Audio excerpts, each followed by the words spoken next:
everybody, it's virtual YouTuber Kizuna Ai. Not.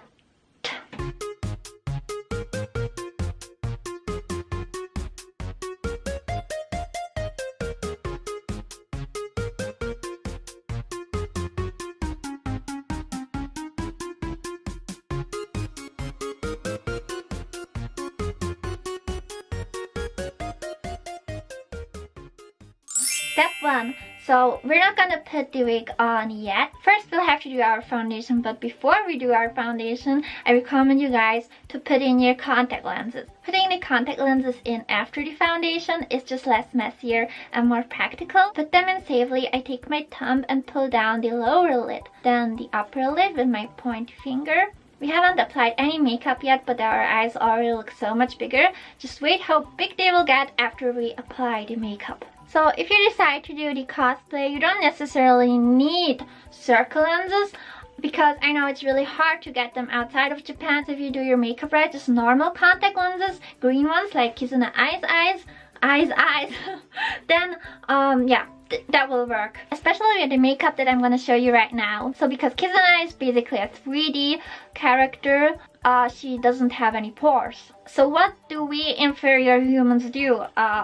The trick is primer. The primer basically creates something like a filter on your skin that covers up all the pores, little openings, and smoothens each and every pore out. It's a little bit like real life Photoshop for your skin. So take about a primer about the size of a pea. If you don't like too much makeup on your face, you could just apply the primer on places where your pores are very obvious. But I mean, in case of cosplay, you really want the effect to kick in. It's not like with everyday makeup. I just go for 100%. So you see now for recording, I have all this lightening in front of me, but still my skin looks absolutely poreless. Well, much more poreless than without the primer. So yeah, this is good stuff. Next I'm going to use my foundation, which I don't only use for cosplay but every day. We don't want to ruin this nice primer effect, so for foundation let's apply a thin layer. I would say, well, it depends on the foundation you use, but either way try to apply the smallest amount possible. So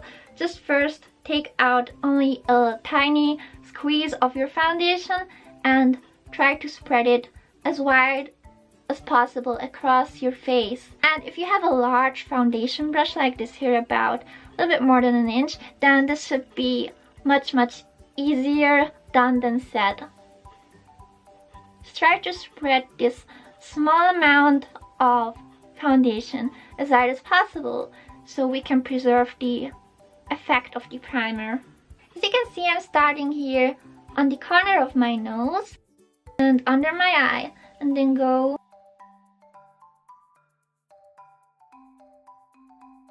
If you're like me and you have very thin skin around your eyes, you will most likely have some reddish or blue shades, so apply a little bit of foundation there as well. Voila! Now in some cases you might still be able to see some bluish tones on your skin, or even some redness around your eyes or nose, but in that case don't try to force on more foundation. That will just make the makeup really heavy, so I recommend you get a color corrector for all those reddish tones on your skin. It will cancel out all the warm tones like red.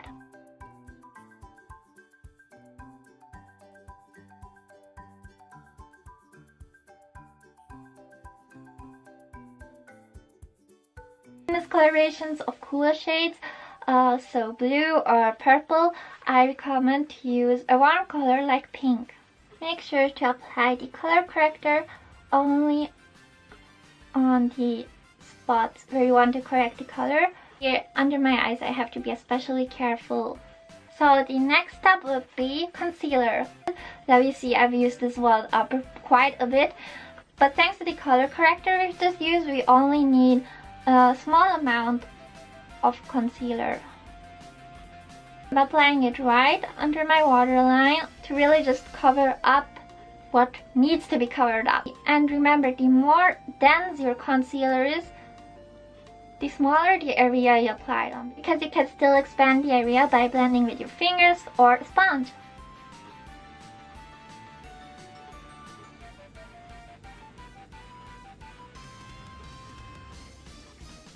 So if you feel like that wasn't enough coverage, you can always apply a second layer. Just keep working and covering up by building small layer on layer. To fix our foundation, I will use translucent powder. Translucent powder will help us protect the original color of our face. So I'm gonna put a little bit of translucent powder on my powder brush. Because today we only want to apply a thin layer, I use a powder brush instead of the pad, which is better to apply firm, thick layers. But today we really just need a thin layer to really just cover up our foundation.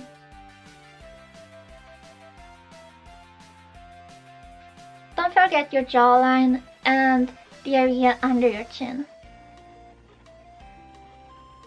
And our foundation is done, which means we can go on to put on our wig. So first I'm gonna put on my wig cap. I have one that has both sides open. I sort of even out my hair and then tie a knot. But now instead of putting on the wig, we are actually gonna do our eyes. So like most manga anime characters, they tend to have thin eyebrows. So just take your everyday concealer, or maybe even something thicker than your everyday concealer. It's already quite dense and obviously not liquid. So if possible, try to use a similar one that I have for your eyebrows. Then just paint over your eyebrows. It's that easy. Move in the opposite growth direction, and then again outwards. And now this is how much concealer I use to cover them up, but I mean, the amount of concealer you use really depends on the thickness of your hair, color, so just kind of go with the flow. First, blend away any excessive concealer. Thanks to the thin and natural foundation we applied before, it doesn't really, affect it. Concealer does not actually affect our makeup, so don't worry about that. Gosh, I look creepy. Now this one, just cover up with a powder pad. Apply thick makeup, or I want really good coverage. Kizuna Ai has long and thin eyebrows. However, I'm not going to make my eyebrows as thin as her. Proportionally, if I would apply thin eyebrows to my human face, it will make a different impression than on a drawing. That's why even though it's a cosplay, especially when it comes to makeup, you have to keep proportions in mind. Now that we've got the wig on, let's proceed to the actual makeup. For the eye makeup, I'm going to use this palette here with peach, beige, and dark brown to create a base on my eyelid. Then I'll add some shadow on the curvature on the middle of my eye. Then I take a thin brush like this and apply dark brown color.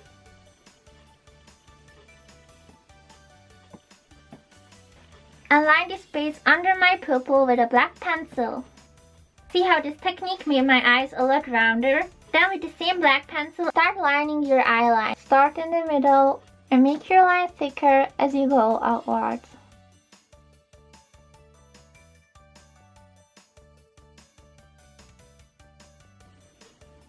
Now with the beige color and the small eyeshadow brush, I'm going to create a shadow right here in the crease, just right next to the thickest part of the eyeline. Eyelashes you should definitely use. I recommend girly and natural ones. Put some eyelash glue on your hands and slide the lashes through the glue.